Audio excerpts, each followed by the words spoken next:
Dans cette vidéo, nous allons nous pencher sur 3 cases parues en janvier 1980 dans le numéro 129 d'Uncanny X-Men, publié pour la première fois en français dans Special Strange numéro 28 en juin 1982.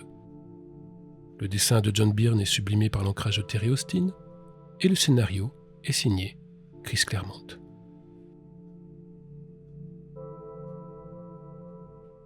L'année 1980 est une année charnière dans l'univers Marvel, puisqu'à la conclusion de la Phoenix Saga, des millions de lecteurs dans le monde seront traumatisés par la mort inimaginable de Jean Grey, un personnage de jeune fille certes attachante, mais à première vue plutôt anecdotique et inoffensif, en tout cas dans ses premières années. La Phoenix Saga est un des moments les plus intenses et les plus marquants de l'histoire des X-Men. Il s'agit d'un arc qui visite le thème du pouvoir corrupteur, où Jean va se changer en l'être le plus puissant de l'univers, l'équivalent d'une déesse, au point de devenir un danger qu'il faudra maîtriser et finalement éliminer.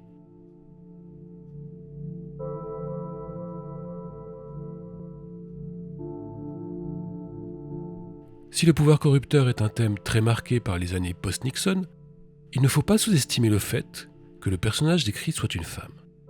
Les années 70 sont globalement les années où elle devient un danger dans la bande dessinée et le monde des super-héros ne fait pas exception à la règle, avec des personnages féminins de plus en plus menaçants pour la genre masculine et par extension pour le monde.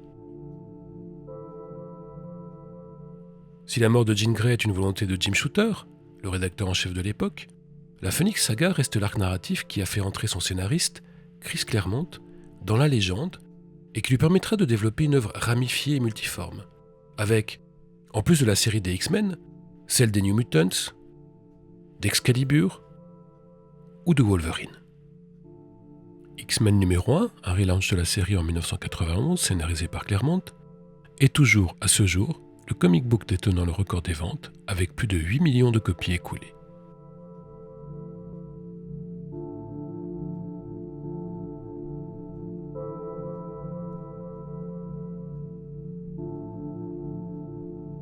À part ça, la série X-Men, qu'est-ce que c'est ?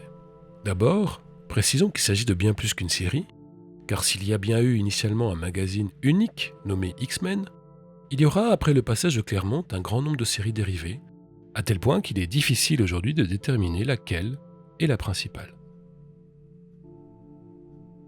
Ensuite, les personnages de la série constituent un cas à part puisqu'ils sont tous des mutants, c'est-à-dire des héros dont les pouvoirs ont une origine génétique. À l'époque, c'était du jamais vu. Jusqu'ici, les super-héros avaient toujours une origine liée à un accident, une morsure d'araignée ou un éclair par exemple, un objet, comme un marteau ou un anneau vert, ou à une race spécifique, Amazon pour la princesse Diana, Kryptonien pour le petit Kal-El. Le créateur des X-Men, Stan Lee, mentionne dans un entretien que c'était pour lui une facilité qui lui permettait de ne pas trouver de nouvelles explications à chaque création de personnage. Cette fois, il pouvait dire qu'ils étaient juste nés comme ça. I wanted to do another group of superheroes. But I was getting tired now of figuring out how they get their superpowers. I couldn't have everybody bitten by a radioactive spider or exposed to a gamma ray explosion. And I took the cowardly way out. I said to myself, why don't I just say they're mutants? They were born that way. Grâce à ses bases caractéristiques, la série met en scène plusieurs thèmes. Commençons par préciser que dans les années 60, la notion de mutation est reliée aux armes nucléaires. C'est pour cette raison que les mutants sont parfois appelés les Children of the Atom. D'autres personnages de l'époque reflètent ce même type d'angoisse, les rayons gamma pour Hulk, l'araignée radioactive pour Spider-Man, les rayons cosmiques pour les 4 Fantastiques. Cela étant dit, il faut avouer que cette peur de la menace nucléaire a vite disparu de l'univers Marvel, et plus personne aujourd'hui ne fait le lien entre radioactivité et Spider-Man.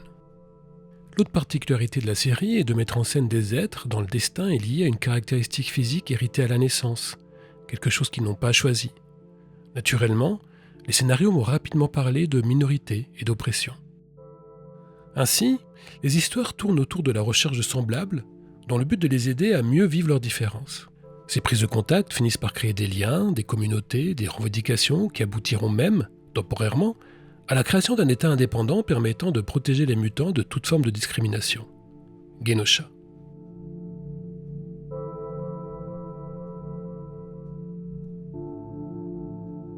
Les combats acharnés contre Magneto découlent d'un désaccord profond sur l'attitude que les mutants doivent adopter face aux humains, souvent perçus comme des oppresseurs. Magneto soutient que les mutants, en tant qu'espèce supérieure, ont le droit d'imposer leur domination, allant jusqu'à prôner la soumission ou l'élimination des non-mutants. À l'opposé, le professeur Charles Xavier, le leader des X-Men, reconnaît leurs différences mais y voit avant tout une responsabilité morale. Convaincu de la possibilité d'une coexistence pacifique, il consacre sa vie et ses efforts à promouvoir une harmonie entre les deux groupes qu'il considère comme faisant partie d'une même humanité. Aux USA, dans les années 60, l'époque est au combat pour les droits civiques, à l'émancipation des femmes, aux prémices des combats LGBT. L'analogie semble évidente et bon nombre de commentateurs n'hésiteront pas à prêter à Stan Lee des intentions spécifiques, allant jusqu'à émettre l'hypothèse que Charles Xavier s'inspire de Martin Luther King, tandis que Magneto serait une représentation de Malcolm X. C'est une hypothèse intéressante, mais qui en dit plus sur la capacité de la bande dessinée de kiosque à capturer l'air du temps, plutôt que sur une supposée passion de Stan Lee pour la vie militante.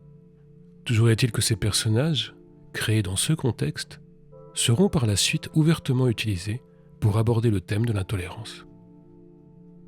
La dernière thématique de la série est liée au passage à l'âge adulte.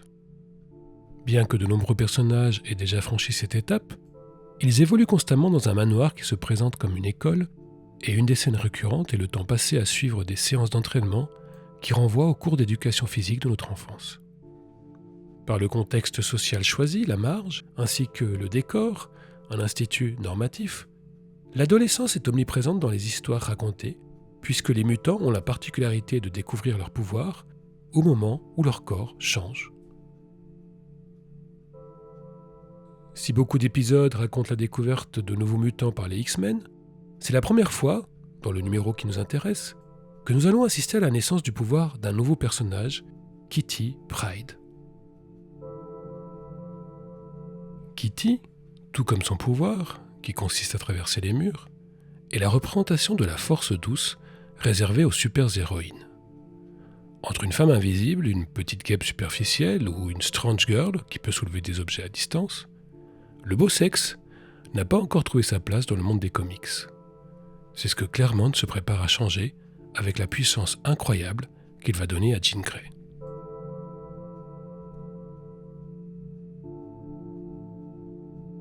En attendant, nous allons suivre Kitty dans la découverte de ses nouvelles facultés et sa prise en charge rapide par les X-Men.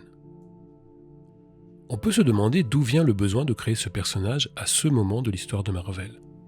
Il pourrait paraître paradoxal de recréer un personnage féminin, a priori si faible, au moment où la Maison des Idées semble tourner la page sur des années de machisme latent. Plusieurs réponses sont possibles. D'abord, Kitty est un paradoxe vivant. Si son pouvoir est la transparence, sa force de caractère est tout le contraire. Cet aspect de sa personnalité sera surtout développé par Claremont dans un autre de ses arcs classiques, Days of the Future Past.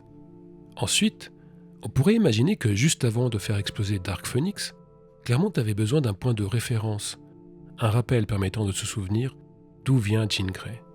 En effet, les ponts entre les deux personnages sont faciles à faire puisque durant toute la saga, les seules maisons familiales, les seuls couples de parents que nous verrons, sont celles et ceux de Kitty Pryde et Jean Grey. L'intimité leur appartient.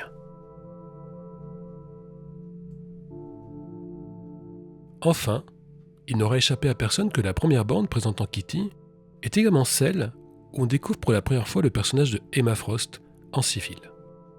Emma, alors encore reine blanche du club des damnés, est déjà en concurrence avec la future reine noire Jean Grey dans leur recherche commune de jeunes mutants à intégrer dans leurs écoles respectives.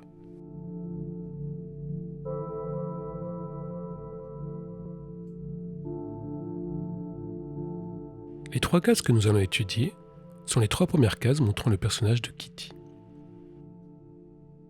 Dès le début, Claremont et Byrne établissent les signes distinctifs qui feront la force du personnage.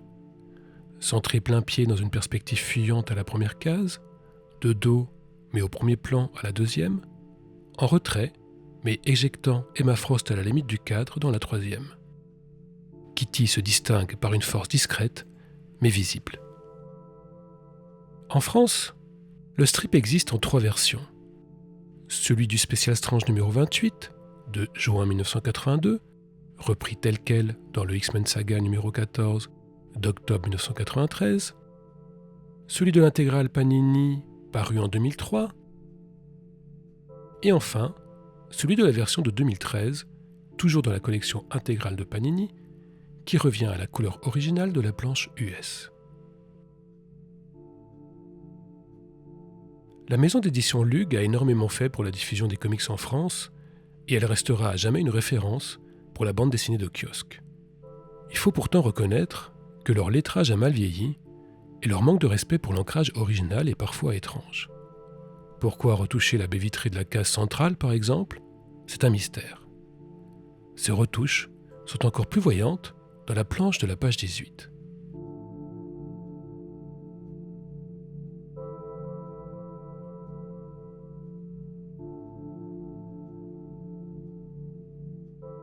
D'un autre côté, l'aplat froid sur papier glacé de nouvelles impressions change sensiblement l'expérience du lecteur.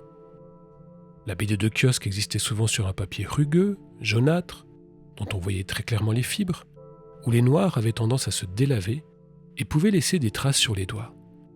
Les nouvelles impressions, avec leur papier brillant, ont tendance à légèrement diminuer le contraste et les nouvelles techniques d'imprimerie, basées sur des trames, peuvent parfois compliquer la lecture de certains détails, comme le colis que porte Kitty par exemple dans la version de 2003. En dehors de ces aspects techniques, qui changent l'expérience, force est de constater que la qualité de l'œuvre permet de passer outre le support utilisé. La maîtrise du dessin, l'intérêt des dialogues, la composition du scénario emportent toujours le lecteur. D'aucuns diraient que l'essence de l'œuvre précède son existence. Les histoires de super-héros, quintessence de la BD de kiosque, vivaient en ce début des années 80 leur chant du cygne, puisque les comics allaient devenir lentement de la BD de librairie. De ce fait, le dessin de Byrne et l'ancrage d'Austin resteront inévitablement liés pour toute une génération au mauvais papier des années 80.